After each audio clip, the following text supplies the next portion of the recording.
It's time now to review headlines on today's newspapers with the Ombudsman of This Day and Arise Media Group and This Day Newspaper Limited Group Executive Director, Kayode Komolafe. Good morning and happy Sunday to you.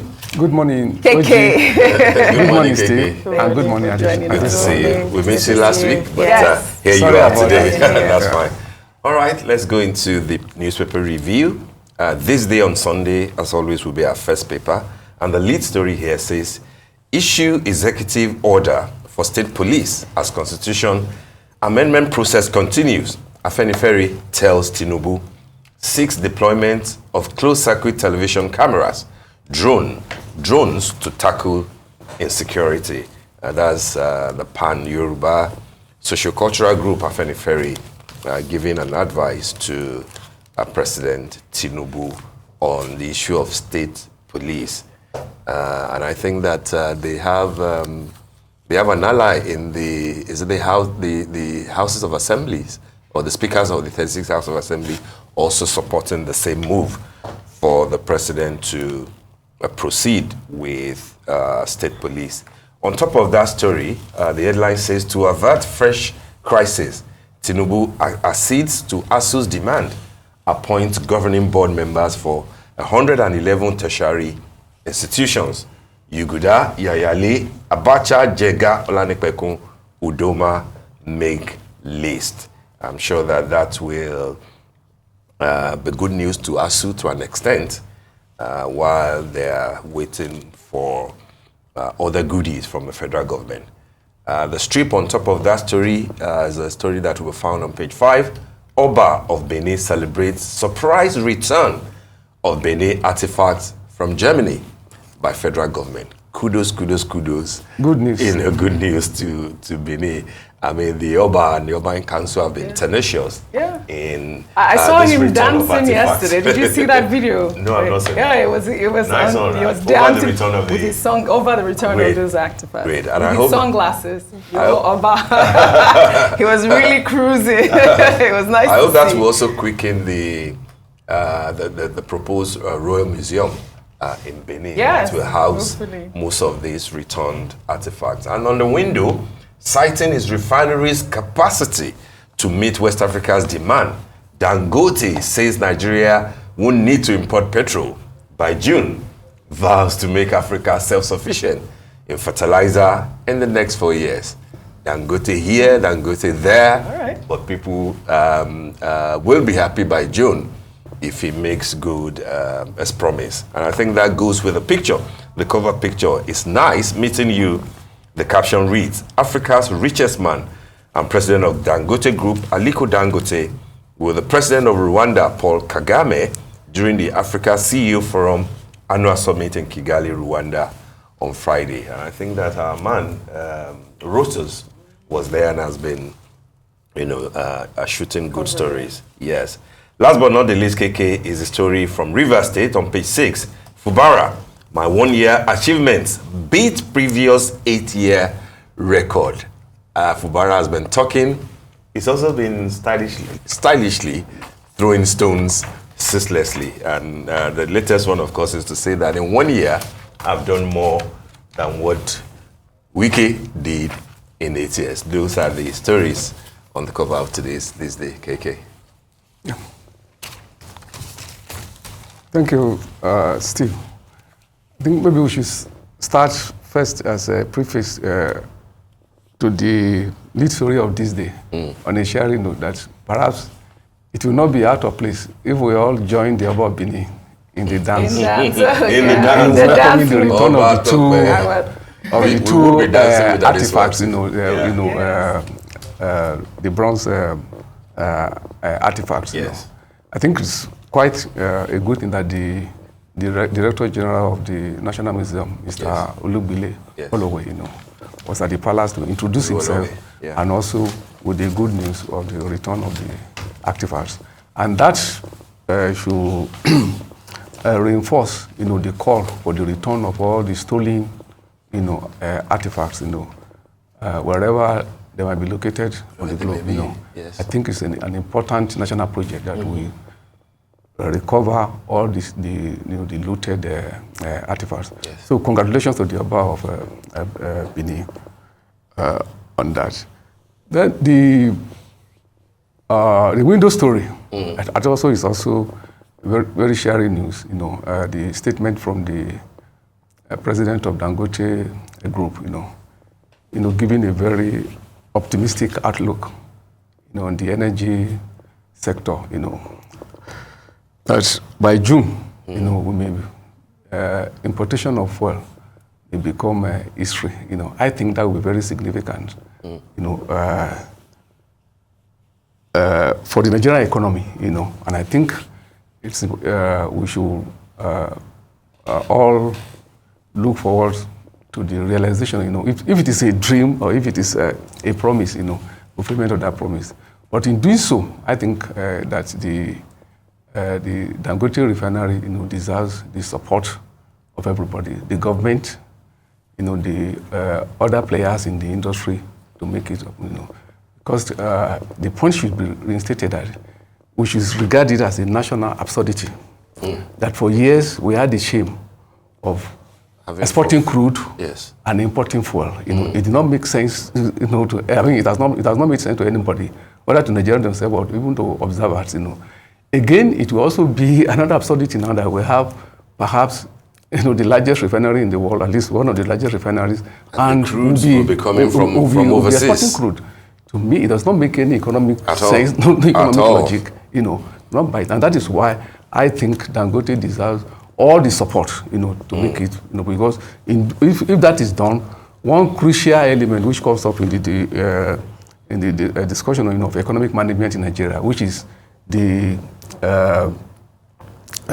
havoc, done to the treasury, with importation of oil, that will, that will be put, to an end, That is the reason why I think that it's not just a question of the dream of a businessman, but actually, what should be regarded as an economic objective, economic goal to be pursued by the country. By the way, the story of, if you permit, of the return of artifacts, you also find it on the front pages of some other newspapers, the Sun, Sunday Telegraph, and all that. So that's just to show that it's a very important story for the day. Now, going to the lead story of this day, the debate on state police is on, and in fact, matter has gone beyond matter of a debate now. That a process is on to actually, create state police, like Steve alluded to. That already the state houses of assembly, have been enacted, and the process is on. But what is important that the debate is not short-circuited. So I see the proposal from Afenifere, as trying to short-circuit the debate. Because if we are going to have state police, it's going to be a constitutional matter. And the process is being put in place. So it's not a matter that you can resolve with an executive order. That in itself can be counterproductive, because it could engender a constitutional, crisis, and in an attempt to solve a problem, you don't create. You don't put forward a solution what will eventually turn to be another problem. And interestingly, this day on Sunday today can actually be called, could be described as a state police edition, because on the back page, a well-informed commentary by one of our columnists, Simon Kolawole, is also on the state police. So the readers also to balance, to put the story in context, will also, the readers are also invited, to read Simon Kolawole. Now, the point I was making about not short-circuiting, let me just briefly put it in this form, that the two sides, or maybe there are even more than two sides, to the debate, should actually listen, to one another. That be very cogent argument, about the imperative of state police, But in trying to listen to each other, 2 or 3 points should be emphasized. One is that we should not confuse state policing with local policing. Local policing is a different matter. That the the police as we have it now could actually devise a program, of a state local policing, like a community arrangement. Yes, community policing. Yeah. It's not synonymous with state police. It's state policing. Remember the late Inspector General of Police, Tafa Balogun, who, by the way, was trained as a social scientist, University of Lagos. Was actually coming up before his tenure, ended abruptly. To actually design a program of community policing for the Nigerian police, as the IG then, within the present structure. The other point to be made, is the point which Senior Advocate of Nigeria, Afenifere, has made for years now, and I'm not sure anybody is listening to that. When you say that you want state policing, that what we have now is not federal government police, it's the police of the federation. Even from the constitutional, nomenclature given to it, it is Nigeria police, yes. not federal police. But the way the debate has gone is as if what you're having is federal government police, therefore the states need their own. Is the police of Nigeria, is the police of the federation. And that is not just, that is not just a slogan. It is the way it is defined in the Constitution. The body that constitutionally should superintend over the affairs of police in Nigeria, it is the Nigerian Police Commission. The membership of that particular commission is as follows: the president, the IG, the attorney general, and all the 36 state governors. So what I was saying that essentially, if we want to take any decision on Nigerian police today, the states have majority to make it up. But what you have noticed is that, especially since this dispensation, you have never heard of a situation, whether when you have serious security anxiety in the country, that governors will demand that we want a meeting of that commission, whereby they will be able to make their input. In fact, even the appointment of the IG is subject to consultation with that particular commission. But all in the last 25 years, you expect the president to remove or appoint IG as he likes without any reference to that commission, which is unconstitutional. But if you say this, KK, won't you be falling into the trap that Senator Itaina said that the governors are emperors? Should they also be controlling what is known to be federal police? No, it's not.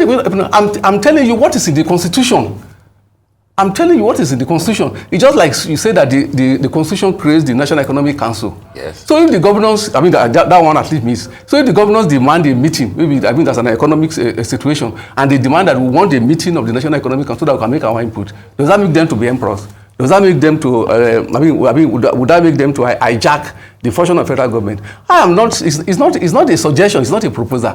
I'm just saying that the Constitution is there, it is not implemented and we are not having it. And the final point to make, about what kind of state police is that now, as we have, in the last 25 years, we have had a president from PDP, from APC or whatever, and the different states of the federation have been controlled by, different parties. Has there been any state, any governor who has reported that there's a security challenge in my state? I draw the attention of the Commissioner of Police to it, and the Commissioner of Police refuses to act. It's not. So if you have the Lagos command of Nigerian police, it's for Lagos State. It's for the residents of Lagos, for the security of Lagos State. You don't have federal government citizens federal government residents. No. The people, the police, supposed to serve. They are people in the states. There seems to be a fixation, about the way the debate is going. There is no state, there is no state, there is no state command of the Nigerian police that it is not in the service of people in that particular state. And I'm saying that I'm not aware, pardon me if I'm ignorant of the fact that any state governor has come to say that I have a security challenge, I have law enforcement issue, and the Commissioner of Police says, no, I will not take order from you because because my boss is in Abuja. So we mystify quite a lot of things about this, and that is why I'm saying that there is the need to listen. For both sides of the debate, to listen, and that is the point beautifully made by Samukola Wole, at the back page today. Yeah. All right, let's take this day's style, since we don't have much time. And the cover picture, well deserving.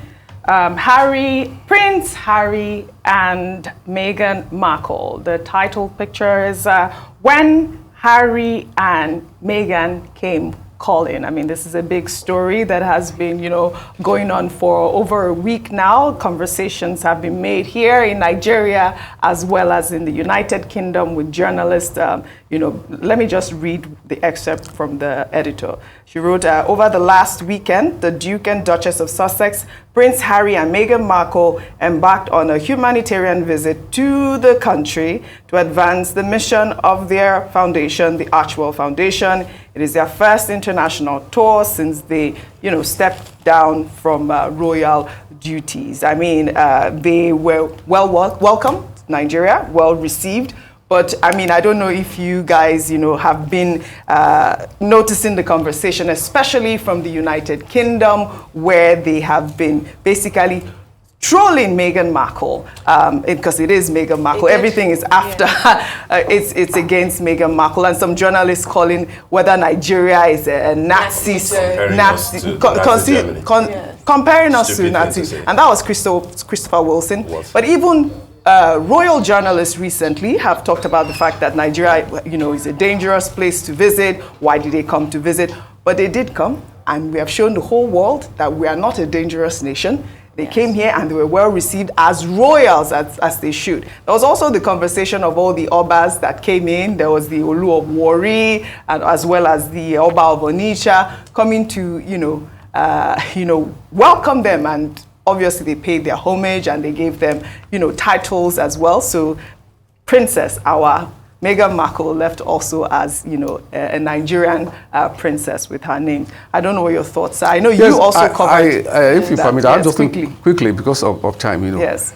Since this is a newspaper review segment, I think that should make us, yes, to go to this point. Yes. That, here in Africa, we uncritically, adore the Western press, is the free press, is, that essentially, that has been that, the Western press, that they essentially, communicate to the world the prejudices, yes, of the Western, the Western, imperialists, the establishment. That is their organ of imperialism, yes.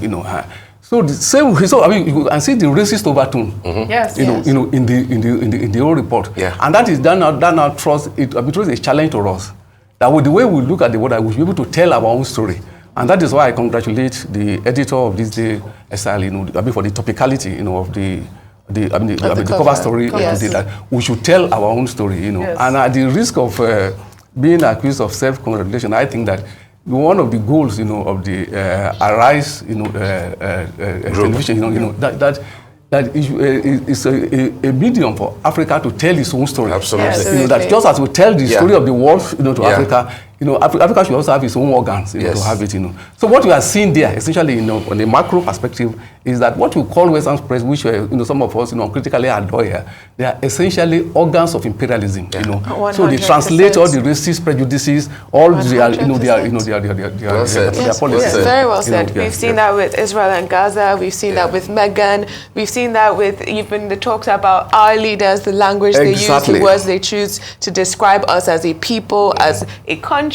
It's a show of shame. Absolutely. It's honestly a revelation for what Meghan must have actually experienced, in their press, and also now they're exporting it to us. So it's an embarrassment for them, and we thank God that we're here to tell our own shame story. on those journalists. Absolutely. Really. At this day and age, you sit and you judge talking about Nigeria. Human rights abuses. Yes. When the British Empire had concentration camps in Kenya, we know our history, we know theirs. They probably need to hear their history if they want to talk about human rights abuses, because they are talking about an empire that has abused and has taken resources and people from our continent for committed generations. crimes. Yes, absolutely. Crimes against humanity.